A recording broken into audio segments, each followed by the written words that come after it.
তো বন্ধুরা, প্রতিটি গাছকে দ্রুত বৃদ্ধি বিকাশ করা থেকে শুরু করে ছোট গাছে ফুল ফল আনা, এর সাথে সাথে গাছের পাতাকে সবুজ ও প্রাণবন্ত রাখতে সক্ষম এই সারটি।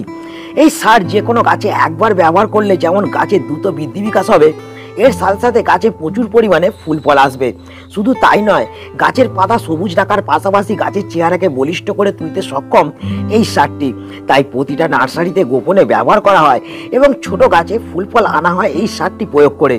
তো কি এই সার, কিভাবে ব্যবহার করতে হবে, কি সতর্কতা আছে এই সার ব্যবহার করার, তো আজকে এই সব বিষয় নিয়ে বিস্তারিত আলোচনা করব বন্ধুরা এই ভিডিওতে।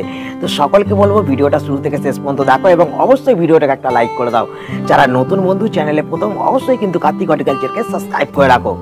তো বন্ধুরা, আমরা যখন কোনো নার্সারিতে যাই তখন সবার আগে সেখানের গাছ দেখে আমরা সকলেই আকৃষ্ট হই। আমরা দেখি ছোট ছোট গাছগুলি কেমন সবুজ চকচক করছে এবং গাছের মধ্যে বেশ বড় বড় ফুল ফল ধরে আছে। কিন্তু আমরা সেই গাছ কিনে বাড়িতে আনার পরে গাছের সেই জৌলস ভাব আর লক্ষ্য করতে পারি না। গাছে সেইভাবে আমরা ফুল ফল আনতে পারি না, গাছের পাতা হলুদ হয়ে ঝরতে থাকে। আমরা অনেকেই ভাবি নার্সারিতে কি সার ব্যবহার করা হয় যার ফলে গাছগুলি এত সুন্দর এবং প্রাণবন্ত দেখা যায়, কিন্তু সঠিকভাবে আমরা কেউই ঠিক মতন উত্তর পাই না। তো বন্ধুরা, নার্সারিতে ব্যবহার করা গোপন সারটি হলো এনপিকে 19-19-19, যা তোমরা আমার হাতেই দেখতে পাচ্ছ। তো বন্ধুরা, এই সারটির মধ্যে 19% যেমন নাইট্রোজেন আছে, 19% ফসফরাস আছে, তার সঙ্গে 19% পটাশ আছে, যা গাছের দ্রুত বৃদ্ধি বিকাশ করতে এবং ফুল ফল আনতে সক্ষম। তো বন্ধুরা, এটি একটি ওয়াটার সলিউবল এনপিকে, যা প্রতিটা নার্সারিতে ব্যবহার করা হয়। কিন্তু বন্ধুরা, তোমরা অনেকে ভাবতে পারো যে এই সারটা তো আমরা বাড়ির মধ্যেই ব্যবহার করি, কিন্তু তারপরেও আমরা সঠিক রেজাল্ট কেন পাই না? তো বন্ধুরা, তার প্রধানত কারণ হচ্ছে এই সারটি ব্যবহার করার কতগুলো নিয়ম আছে, কতগুলি পদ্ধতি আছে বা কতগুলি সতর্কতা আছে, যা মেনে যদি আমরা এই সারটি ব্যবহার করতে পারি, আমাদের প্রত্যেকটা গাছ নার্সারির গাছের মতন সবুজ চকচক করবে, ছোট গাছেও আমরা প্রচুর পরিমাণে ফুল পাবো এবং তার সঙ্গে সঙ্গে গাছের চেহারাকেও বলিষ্ঠ এবং সতেজ করে তুলতে পারবো। তো বন্ধুরা, কিভাবে এই সারটিকে আমরা ব্যবহার করব, কি সতর্কতা আছে, কি নিয়ম আছে, চলো সময় নষ্ট না করে দেখে নেওয়া যাক। তো বন্ধুরা, তোমরা দেখতে পাচ্ছ এখানে আমি 1 লিটার একটা মগ নিয়েছি এবং 1 লিটার জল আছে এই মগটার ভেতর। তো বন্ধুরা, এই সারটি কিন্তু আমাদের 1 লিটার জল হিসেবেই প্রয়োগ করতে হবে, তবেই কিন্তু তোমরা সঠিক মাপ এই সারটা প্রয়োগ করার ক্ষেত্রে বুঝতে পারবে। তো বন্ধুরা, এই 1 লিটার জলের জন্য আমাদের যেটা নিতে হবে বন্ধুরা, এই দেখো 1/2 চামচ এই এনপিকে সার। এই এনপিকে সার একটা অতিরিক্ত পাওয়ারফুল একটা সার, সেই কারণে আমরা অতিরিক্ত পরিমাণে কিন্তু ব্যবহার করতে কখনোই পারবো না এই সারটিকে। সেই কারণে আমাদের 1 লিটার জলের জন্য আমাদের 1/2 চামচ এই সারটি ব্যবহার করে দিতে হবে জলের মধ্যে। দেখো বন্ধুরা, সুন্দরভাবে আমি জলের মধ্যে গুলে দিলাম এবং কত সুন্দরভাবে জলের মধ্যে গুলে গেল। কারণ বন্ধুরা, এটি একটি ওয়াটার সলিউবল এনপিকে, আমরা কিন্তু এই এনপিকেটাকে জলের মধ্যে গুলেই সুন্দরভাবে স্প্রে করব। সঠিক নিয়মটা তোমরা যদি না বুঝতে পারো আমাকে কমেন্ট বক্সে অবশ্যই জানাবে, আমি কিন্তু সঠিক নিয়মটা বা পদ্ধতিটা বা মাপটা আমি আবারও তোমাদের বলে দিতে পারবো। তো বন্ধুরা, দেখো আমরা সুন্দরভাবে কিন্তু জলটা গুলে নিলাম। এরপর এই জলটাকে আমরা স্প্রেয়ারের মধ্যে ভরে আমরা গাছের মধ্যে স্প্রে করব। তো চলো কোন কোন গাছে আমরা এই সারটিকে ব্যবহার করতে পারবো সেটা এবার জেনে নেওয়া যাক। তো বন্ধুরা, তোমরা দেখতে পাচ্ছ এখানে আমি একটা স্প্রেয়ার বোতল নিয়ে নিয়েছি এবং আমি যে সারটাকে এখানে প্রস্তুত করে রেখেছিলাম এই জলটা কিন্তু আমি এবার স্প্রেয়ার বোতলের মধ্যে ভরে ফেলছি। চলো।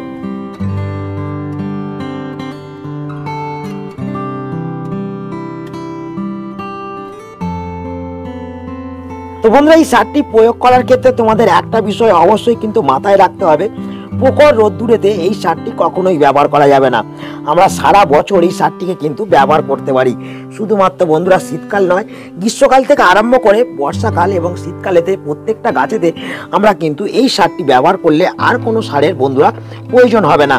তো বন্ধুরা, দেখো আমরা এই সারটিকে গাছের মধ্যে প্রয়োগ করার জন্য স্প্রেয়ার বোতলে ভরে ফেলেছি। এবার চলো আমরা কোন কোন গাছেতে স্প্রে করব বা প্রয়োগ করব সেটা আমরা দেখে নিই।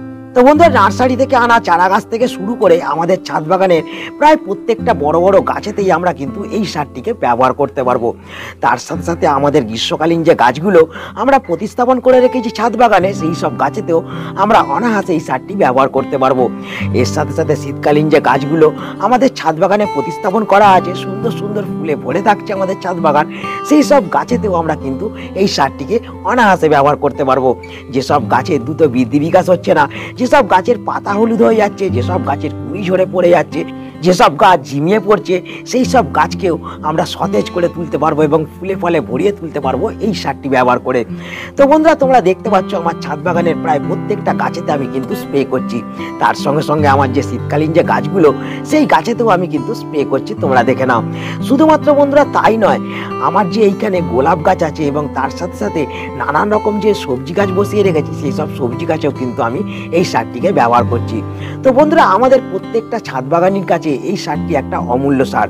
তোমরা যদি এই সারটি তোমাদের বাড়ির মধ্যে সংগ্রহ করে রাখতে পারো, তোমাদের আর কোনো সার গাছের মধ্যে প্রয়োগ করার প্রয়োজন হবে না। শুধুমাত্র এই সারটিকে ব্যবহার করেই আমরা প্রত্যেকটা গাছ থেকে সুন্দরভাবে ফুল ফল এবং সবজি ফলাতে পারবো। তো বন্ধুরা দেখো, এই সারটি প্রয়োগ করার পদ্ধতি এবং নিয়ম তো আমরা জেনে নিলাম, কিন্তু এই সারটি ব্যবহার করার আরো কিছু সতর্কতা আছে যা আমাদের সকলকে জানতে হবে। তো চলো ভিডিও শেষ মুহূর্তে সেই বিষয়টা জেনে নেওয়া যাক। তো বন্ধুরা, তোমরা এই ভিডিওতে আশা করি জানতে পারলে অতি সন্তর্পণে আমাদের প্রত্যেকটা নার্সারিতে কোন সারকে ব্যবহার করা হয়, কিভাবে নার্সারির গাছগুলো সবুজ এবং প্রাণবন্ত থাকে, কিভাবে ছোট ছোট গাছে প্রচুর পরিমাণে ফুল ফল আনা হয়। কিন্তু বন্ধুরা, এই সারটি যখন আমাদের ছাদ বাগানে আমরা প্রয়োগ করব, তার জন্য কিছু সতর্কতা আছে, কিছু নিয়ম আছে যেগুলো আমাদের সকলকে মানতে হবে। এই সতর্কতা বা এই নিয়মগুলো মেনে যদি আমরা এই সারটিকে আমাদের ছাদ বাগানের প্রত্যেকটা গাছের মধ্যে আমরা প্রয়োগ করতে পারি, আমাদের গাছও সবুজ চকচকে হয়ে উঠবে, প্রচুর পরিমাণে আমরা গাছ থেকে ফুল ফল পাবো এবং তার সঙ্গে সঙ্গে আমাদের গাছগুলো সুস্থ সবল এবং বলিষ্ঠ হয়ে উঠবে খুব অল্প দিনের মধ্যেই। তো বন্ধুরা, প্রথম যে বিষয়টা আমাদের জানতে হবে সেটা হচ্ছে এই সারটি আমরা কতদিন অন্তর অন্তর গাছের মধ্যে ব্যবহার করব। তো বন্ধুরা, এই সারটি একটা ওয়াটার সলিউবেল সার, সেই কারণে জলে গুলেই এই সারকে আমাদের স্প্রে করতে হবে। তো বন্ধুরা, এই সারটিকে আমাদের ছাদ বাগানে ঘন ঘন প্রয়োগ করলে চলবে না, কারণ এই সারটি প্রয়োগ করার একটা সময় বা একটা নির্দিষ্ট নিয়ম আছে। তো বন্ধুরা, এই সারটি আমাদের প্রয়োগ করতে হবে প্রত্যেক 15 দিন অন্তর অন্তর। তোমরা এক্ষেত্রে 20 দিন অন্তর অন্তর ব্যবহার করতে পারো। এই সময় মেনে যদি তোমরা ব্যবহার করতে পারো তবেই কিন্তু সুন্দর রেজাল্ট গাছের মধ্যে লক্ষ্য করতে পারবে। যদি ঘন ঘন এই সারটি ব্যবহার করা হয়, সেক্ষেত্রে গাছের পাতা হলুদ হয়ে যাবে, গাছ ধীরে ধীরে মারা যেতে পারে। তো বন্ধুরা, এই তো গেল প্রথম একটা বিষয়। দ্বিতীয় যে বিষয়টা আমাদের জানতে হবে, এই সারটি আমরা কোন সময় ব্যবহার করব দিনের মধ্যে। তো বন্ধুরা, হ্যাঁ, এই সারটি ব্যবহার করারও নির্দিষ্ট একটা সময় আছে। সেই সময়টা হলো বন্ধুরা বিকালবেলা কিংবা খুব সকালবেলা। এই সারটি রোদ ওঠার সময় যদি আমরা ব্যবহার করি গাছের মধ্যে, গাছের পাতা কিন্তু পুড়ে যেতে লক্ষ্য করা যাবে, গাছ কিন্তু ধীরে ধীরে মারা যেতে পারে। এই জিনিসটা তোমাদের কিন্তু মেনটেন করতে হবে। কিন্তু এর সাথে সাথে আর একটা জিনিসও তোমাদের মানতে হবে, এই সারটি অতিরিক্ত পরিমাণে কিন্তু প্রয়োগ করা যাবে না। আমাদের 1 লিটার জলের জন্য হাফ চামচ এই এনপিকে সার ব্যবহার করতে হবে। এর সাথে সাথে বন্ধুরা আরো সুন্দর রেজাল্ট পাবে তোমরা যদি এর সাথে হাফ চামচ তোমরা ম্যাগনেসিয়াম সালফেটকে ব্যবহার করো। এই দুটি সারকে প্রয়োগ করলে গাছের যেমন প্রচুর পরিমাণে তোমরা ফুল ফল লক্ষ্য করতে পারবে, গাছের পাতা সবুজ চকচকে থাকবে সারা বছর। তো বন্ধুরা, এই তো গেল দ্বিতীয় একটা সতর্কতা বা দ্বিতীয় একটা নিয়ম। তো বন্ধুরা, এরপর সর্বশেষ যে সতর্কতা মানতে হবে সেটা হচ্ছে তোমাদের বাগানের জন্য।